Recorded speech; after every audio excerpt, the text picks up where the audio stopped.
términos de gestión mediocre, ha sido inerte en muchos aspectos, ha tenido una baja resolución de conflictos, los ha potenciado y ha dirimido de manera explícita y en público una interna nunca zanjada de un frente de todos que fue una coalición exitosa electoral y que nunca pudo constituirse en una coalición de gobierno. Y ahora encuentra en la idea de su última expresión, de su última eslabón, de quien entró casi como furgón de cola, clave, determinante para en la provincia de Buenos Aires obtener la diferencia que el peronismo obtiene en aquella elección del 2019, pero como furgón de cola, decía, por todo el enfrentamiento que el propio Massa había tenido con Cristina Fernández de Kirchner e inclusive con Alberto Fernández, pero también con muchos gobernadores a los que les empezó a disputar el poder con la construcción que estaba llevando adelante el Frente Renovador y con la cual quiso, hasta soñó, con ser presidente en 2015 y quería volver a intentarlo en 2019. Por entonces dijo, mi sueño presidencial puede esperar. Bueno, probablemente ese sueño presidencial vuelve esta semana, cuando jure, tras poco más de 5.100 días después de haber dejado el último cargo en el Ejecutivo Nacional, como un ministro de Economía, yo no me gusta decir la palabra empoderado, etcétera, un ministro de Economía que vuelve a concentrar algunas áreas, pero que también los organigramas que van a seguir vigentes por lo que se conoce hasta aquí le van a imprimir límites taxativos, explícitos, que el mercado quiere ver cómo resuelve el propio Massa, que si bien pasa a ser casi un primer ministro, como decían algunos en el entorno de Cristina Fernández de Kirchner, relegando la presencia política del presidente a un segundo plano, en muchos casos, nunca apaga a Cristina Fernández de Kirchner, que en su defecto, y más allá de que también tiene limitantes en la construcción del gobierno, es la máxima expresión del Frente de Todos aún hoy, y más allá de que ella haya sido clave para que él haya desembarcado en el gobierno de quien objetó que sea todo lo poderoso que terminó resultando ser en las últimas horas por parte del propio presidente. Así que hay un gobierno en busca de un rumbo. ¿Cuál es el rumbo? Porque ahí viene la discusión. El rumbo es un drástico ajuste fiscal, que es lo que piden los mercados. Por consecuencia, poner en caja las cuentas públicas.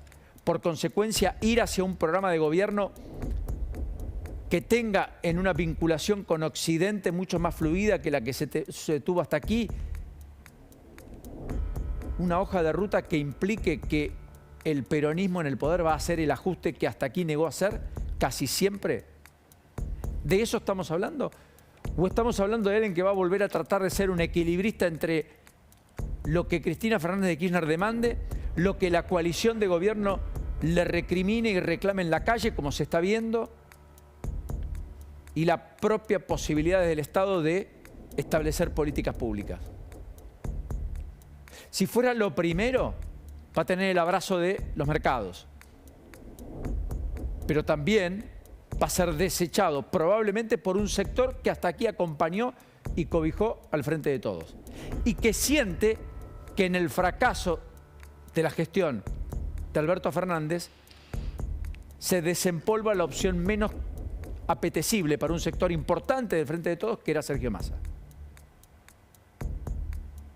El hombre que llega cobijado por parte del establishment como un salvoconducto a propósito de morigerar el impacto de lo que puede ser una implosión en la Argentina que termine sepultando el status quo tal cual lo tenemos concebido hasta aquí y que por lo tanto lo rediseñe en un rediseño que naturalmente nadie sabe cómo puede concluir. Sí, todo el mundo sabe cómo empieza, no cómo termina. Y donde cada uno va a querer quedar a salvo, preservarse y si es posible ganar, ganar. En principio la expectativa está. De hecho, el segundo de los ejes es lo que está pasando con los mercados, eso a los cuales estuvimos recontra atentos en los últimos 20 días porque finalmente el dólar le explotó al gobierno. La verdad es que la suerte del gobierno estaba casi echada y no quiere decir que se haya corregido, ni mucho menos. Simplemente la fiebre que estaba en 40 logró bajar a 38, pero sigue siendo fiebre. Y la verdad es que no estamos poniendo el antídoto ni estamos poniendo el antibiótico suficiente para cortarla de cuajo y de raíz. Todo eso se espera aflorará el día miércoles, quizás, tal vez, no se sabe. y habrá que ver si en la dosis suficiente. Pero los mercados están expectantes con un dólar que finalmente da un respiro. 2.81 ahora el dólar blue, poco arriba de 2.85 el contado con liquidación, que supo estar en 2.75 hasta hace una hora, todavía con enorme volatilidad, pero aparentemente empezando a tener un techo en 300, que era el piso hasta la comunicación de Massa ministro. Pero en todos los casos muy lejos de los 2.20, 2.30 de Guzmán ministro, hace 3 semanas y media atrás. O sea, ayer nomás.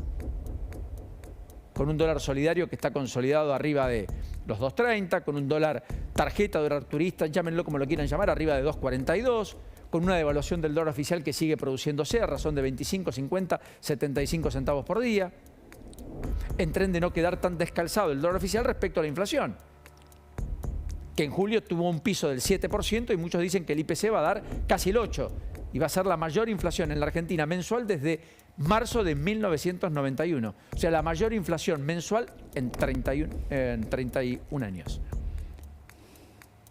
O sea que lo que tenemos es mercados expectantes que dan un respiro con el dólar, pero ojo, no tanto. De hecho, los bonos están recortando las uvas y el riesgo país vuelve a estar un poquito por arriba de los 2.400 puntos básicos. Había tocado los 2.370. Lo que están marcando es, sí, está bien. Ahora, ¿vuelve de Mendigure en el Ministerio de la Producción? ¿Hacer lo mismo que hemos hecho en los últimos 25 años en Argentina o 20 años? ¿Cuál es el equipo? Porque acá el equipo de Massa también es cierto que es un equipo diezmado. Redrado le dijo que no.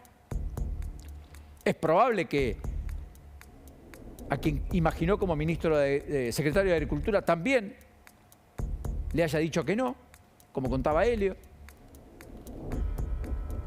Y uno tiene la impresión de que Roberto Lavagna fue un sueño inclusive de Massa, de poder tenerlo con él en la gestión. Tuvo una conversación la semana pasada, se corrió hasta donde estaba Lavagna, hasta su propia casa, para recibir algunos consejos. Claro, acá los mercados están viendo, bueno, muy bien, tenemos límites explícitos en lo fiscal, pero también en las reservas. En el gobierno hay una cuenta que dice que el 15 de agosto, al ritmo que venían, se quedaba el gobierno sin reserva. Yo ni siquiera sé si llegaban al 15, pero al margen de eso, lo cierto es que hay importaciones frenadas por 6.000 millones de dólares en el primer semestre y 2.000 millones de dólares de importaciones se frenaron en julio, que permitieron que la sangría del Banco Central no haya sido hemorragia. Pero el Banco Central aún así perdió más de 1.200 millones de dólares en julio, nada más que en un mes. No solo no acumuló reservas, que era lo que había acordado con Georgieva, quien veían ustedes ahí, del Fondo Monetario Internacional, sino que además perdió reservas. Entonces, por eso se habla del viaje, la gira de Massa que confirma Mansur hoy, el jefe de gabinete de ministros, que va a ser en la tercera semana de agosto y donde va a ir a Qatar, a Nueva York, a Washington y a París. ¿Para qué? Primero, para reestructurar el acuerdo con el Club de París, ese pésimo acuerdo de Kicillof del 2014, donde pagó punitorios, intereses, capital, lo hizo de manera rauda, rápida, en 48 horas, pero de una pésima forma. Y ahora tenemos un waiver, hace más de 1 año y medio que no cumplimos, pero en algún momento hay que resolverlo. Recuerden que Kicillof pactó una tasa en dólares del 9% anual. Es inédito en el mundo la negociación aquella, del 2014. Esa negociación de aquel kirchnerismo es la que este kirchnerismo con Massa tiene que reestructurar.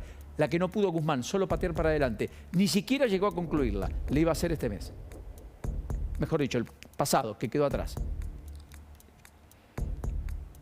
Pero además va a ir a Qatar a buscar que fondos cataríes le den un préstamo puente a la Argentina para poner dólares en el Banco Central. Dicen algunos que va a ir a juntarse con fondos de inversión, propuesta de algunos bancos de inversión. Allí sí estaría trabajando efectivamente Redrado o dando una mano o aportando desde afuera para que Argentina pueda poner o inyectar a su economía dólares frescos. Los que ni el fondo o ni los del fondo alcanzan por estas horas. ¿Lo logrará? No se sabe. En expectativa, eso es lo que en teoría iría a buscar. Ahora, cuidado cuando la vara se pone muy alto en términos de expectativas también, ¿eh? Lo hemos visto más de una vez en la Argentina. Ojo, el gobierno en aquel frenético fin de semana, tras la salida de Guzmán, creó una expectativa muy alta de una reformulación integral del gobierno que terminó siendo un cambio por Batakis. Todo concluyó, como ustedes conocen, 20 días después en el estado que ya todos sabemos. Con un dólar que explotó, con variables macroeconómicas que se trastocaron más de la cuenta, una economía que prácticamente implosionó, que no tenía prácticamente ningún tipo de anclaje y que no tenía precio relativo. Desde lo político, inviable por donde se lo mire. Y en términos económicos, insostenible. ¿Qué es lo que ahora puede revertir todo eso? Bueno, la idea de que hay mucho más cobijo político para hacer lo que hasta aquí el gobierno no estaba dispuesto a hacer, que es un drástico ajuste fiscal. Esto es lo que esperan estos tableros, que por ahora están en verde, pero que rápidamente pueden estar en rojo si eso no se cumplimenta y de manera rápida, no en 6 meses. Más allá de que entiendan que naturalmente en política nada es de hoy para mañana. Pero como los chicos en términos de ansiedad, también los mercados creen o dicen que esto debió haber ocurrido ayer. Por lo tanto, estamos tan desfasados que ahora hay que hacer muchas cosas y muy rápido. Y veremos. Así que ahí estamos.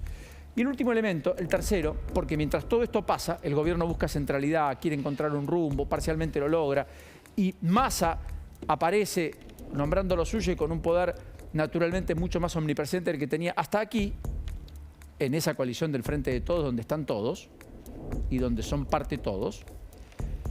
Este capítulo es el que genera el no retorno. Es los muertos, fruto de la violencia, los robos que la inseguridad produce todos los días y a toda hora. Mire, Rosario tiene 173 víctimas fatales. En julio tuvo un muerto cada 31 horas. Rosario tiene poco más de 1.300.000 habitantes. Rosario y Gran Rosario. En la Argentina hay un femicidio cada 31 horas. Es tapa de diarios. Rosario tiene un muerto, de los cuales la inmensa mayoría son fruto del ajuste de cuentas del narcotráfico, en el mismo tiempo en el cual en toda la República Argentina, donde somos 47 millones de personas, muere una mujer. En Rosario muere una persona, 1.200.000, 300.000 habitantes. Miren la magnitud y la dimensión de la crisis que estamos asistiendo en una ciudad emblemática, pero que no es la única. Esto, lo de Sandes, esta imagen, podemos ver esa imagen que a mí me aplasta, porque es la imagen de lo que sucedió en San Martín, donde una persona, ven un auto ahí, esta es una maderera, la cámara de una empresa, ve cómo llega un auto, se estaciona, rebobinando después de haber encontrado un cadáver tirado allí, en la vereda, en esa vereda imaginaria, con las condiciones que ustedes ven. Ahí está, lo remata, lo ejecuta, le había pegado disparos dentro del auto, le pega disparos cuando baja. Allí se van. Este auto había sido robado el 8 de julio. Tenía pedido de captura. La última imagen se ve a personas que en realidad no son las que están ahí adentro, en el último peaje. La persona que ultiman de varios disparos, poco más de 20 años, vivía en la calle. Dicen que fue fruto del ajuste del narcotráfico. Sí, narcotráfico, ¿dónde? En San Martín, con Urbano. Cerquita de donde pasó Puerta 8, cocaína adulterada. Cerquita donde en un cementerio, en medio de un funeral, terminaron todos a los tiros. 2 bandas de narcotraficantes. Yo preguntaba, ¿y Bernie? Esquiando en Chapelco. Bien, afortunado, cada 15 días con su familia. Está muy bien. Esto, ¿cuándo lo vamos a atacar? Y a esto uno le podría sumar una multiplicidad de hechos, pero este es el más emblemático dentro de los múltiples que hemos tenido en las últimas semanas. Ahora han amenazado y han baleado el negocio de una empresaria que denunció los bloqueos del sindicato de camioneros. Anoche en Rosario, Verónica Razzini, de ella hablamos, la titular del movimiento empresarial antibloqueos. Justamente en la semana en la cual comienza el juicio oral contra los que bloquearon su empresa durante 90 días. Curiosidad, anoche le valieron el negocio. Y por cierto, amenazaron. ¿A quién? A la que denunció.